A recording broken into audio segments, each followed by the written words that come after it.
అందరికీ జై శ్రీరామ్.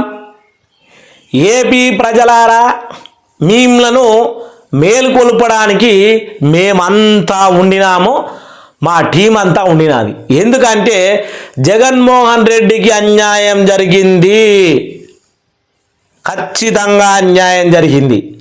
ఎందుకంటే ఓటింగ్లో ఏదైతే మనకు ఈవీఎంలు ఉన్నాయో ఈవీఎం టాంపరింగ్ చేసినాడు ఈ బాబు చంద్రబాబు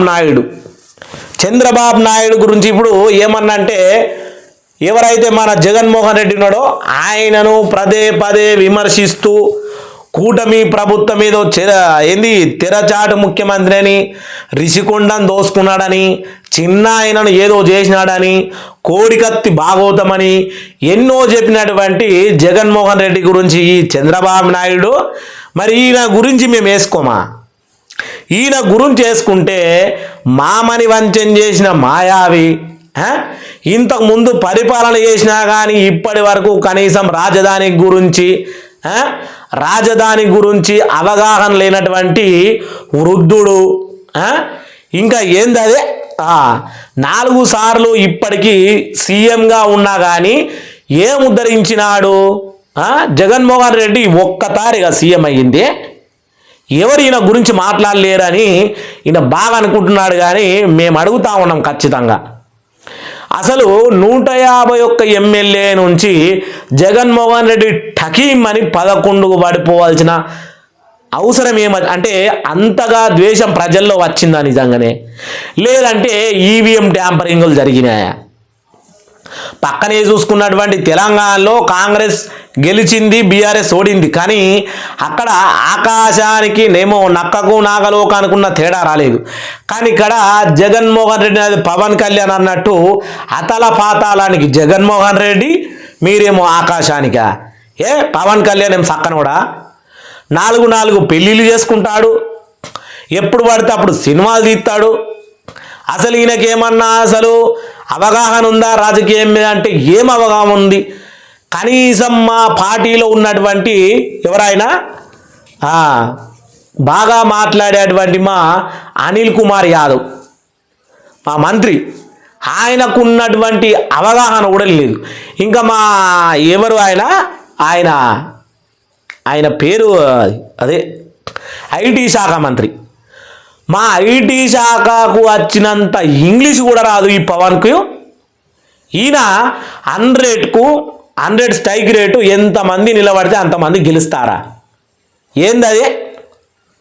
ఇంకా చెప్పుకుంటూ పోతే బొచ్చడన్ని ఉన్నాయి.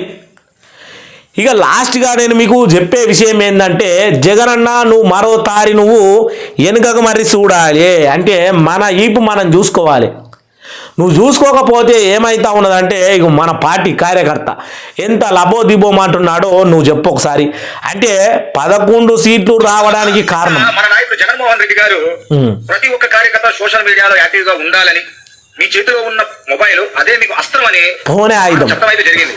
కానీ సార్ జగన్ సార్, మీకు ఒక చిన్న మాట, మీరు చెప్పినంత ఈజీ కాదు సార్. ఇక్కడ పార్టీలో స్వార్థ పరులతో నిండిపోయి ఉన్న పార్టీ ఏదైనా ఉందంటే మన వైసీపీ పార్టీ.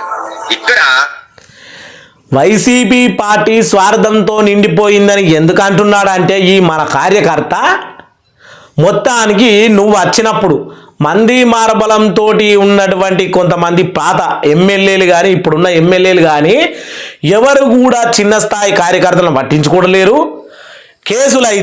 కేసులు అయితే నువ్వు కానీ ఇడిపించుకొస్తావా? ఇంకా ఈయన ఆవేదన చూడరు మీరు. అంటే ఇది జగనన్న దాకా పోవాలి కాబట్టి వీడియో ఖచ్చితంగా కొంచెం చూడాల్సిందే. ఇక్కడ ఎవరికి వాడి సొంత లాభాల కోసం ప్రయత్నించేవాడే గాని, ఎవడన్నా గొంతు ఇప్పి మాట్లాడుతుంటే వాడిని హక్కులు చేర్చుకుందాం, వాడిని మన పక్కన తిప్పుకుందాం అనే ఉద్దేశం ఏ కార్యకర్తకి ఏ నాయకుడికి లేదు, పార్టీలో ఉండదు కూడా. రెండవది, పార్టీ అండగా ఉంటది అని చెప్పారు. పార్టీ ఏ విధంగా అండగా ఉంటది? ఇప్పుడు కొత్తగా అరెస్ట్ అయ్యే వాళ్ళకి అండగా ఉంటుందా, లేకపోతే గతంలో ఆల్రెడీ అరెస్ట్ అయిపోయి వాళ్ళ ఆర్థిక వ్యవస్థ కుటుంబము చిన్న భిన్నం అయిపోయిన వాళ్ళకి కూడా అండగా ఉంటుందా? రెండో ప్రశ్న, ఈ రోజు ఎందుకంటే నేను పార్టీలో నాకు ఏ పదవి లేదు, నేను ఏ నాయకుడు వెంట తిరగను, నేను చెడ్డైనా పర్వాలేదు. ప్రతి కార్యకర్త మనసులో ఉన్న ప్రశ్న ఏంటంటే, ఈ రోజు పార్టీ ఏ విధంగా అండగా ఉంటది? ఇప్పుడు నేనే ఉన్నాను, అరెస్ట్ అయ్యాను, దానికి అండగా ఉంటదా? లేకపోతే నేను లోన్ ఉంటే నా కుటుంబాన్ని ఆదుకునే విధంగా అండగా ఉంటదా? లేకపోతే నేనే చస్తే నా భార్య ముండం వస్తే నా భార్యకి 5 లక్షలు 10 లక్షలు డబ్బులు ఇచ్చి మరి అబ్బా. 30 ఫోటోలు దిగి సోషల్ మీడియాలో పెట్టుకునేదానికి అండగా ఉంటుందా? లేకపోతే ఏంద్రా నాయన ఇది? సాగకుండా అరెస్ట్ కాకుండా కాపాడేదానికి అండగా ఉంటారా? పార్టీ ఏ విధంగా అండగా ఉంటది? ప్రతి ఒక్క కార్యకర్త మనసులో ఉన్నది ఈ రోజు అదే. ఈ రోజు గొంతు ఇప్పి నేను ఈ రోజు నుంచి కాదు సార్, 5 నెలల నుంచి నేను పార్టీలో యాక్టివ్ గా ఉన్నాను. నేను ఆటో తోలుకుంటా ప్రతి నిమిషం నా గలం విప్పి మాట్లాడుతున్నాను. కానీ నిద్రపోయేటప్పుడు ఈ రోజుకి కూడా ప్రతిరోజు భయపడతా నిద్రపోతున్నాను. ఏ రోజు వచ్చి నన్ను ఎవరు అరెస్ట్ చేస్తారా అని. ఇంతవరకు ఏ ఒక్క నాయకుడు కానుంచి కూడా నాకు ఒక్క స్పందన లేదు. నువ్వు పార్టీలో యాక్టివ్ గా ఉన్నావు, మాతో వచ్చి తిరుగు, మాతో ఉండు అని. పార్టీ అంత చండాలంగా ఉంది సార్. మీరేదో వస్తారు, మీటింగ్ చెప్తారు, వెళ్ళిపోతారు. ఇక పార్టీ అలాంటి ఏం లేవు సార్. పార్టీ అంత యాక్టివ్ గా లేదు. ఏదో మీరు వస్తున్నప్పుడు ఒక 1000 మంది కార్యకర్తలు తీసుకొని ఏ నాయకుడైనా బిల్డప్ కూడా వస్తున్నాడులే కానీ కార్యకర్తలని ఎవడో ఆదుకోవట్లేదు, ఎవడో చూసుకోవట్లేదు సార్. జై హింద్. ఇది విషయం. ఈ తోరి జగనన్న గనక ఈసారి ఇది వీడియో గనక జగనన్న దాకా చేరితే చేరుద్దులే, మనోళ్ళు ఉన్నారు అందరూ.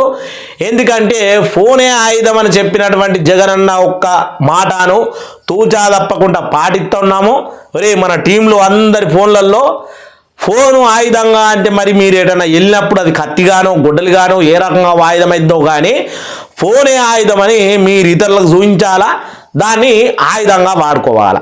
ఫోన్ మాట్లాడుతూరికి వాడుకుంటామని తెలుసు కానీ ఆయుధానికి కూడా వాడుకుంటామని తెలిసింది. ఇది కనుక రాజమౌళికి తెలిస్తే ఆయన ఫోన్ మీదనే ఓ సినిమా తీసేస్తాడు. అందరికీ జై శ్రీరామ్, జై జై శ్రీరామ్.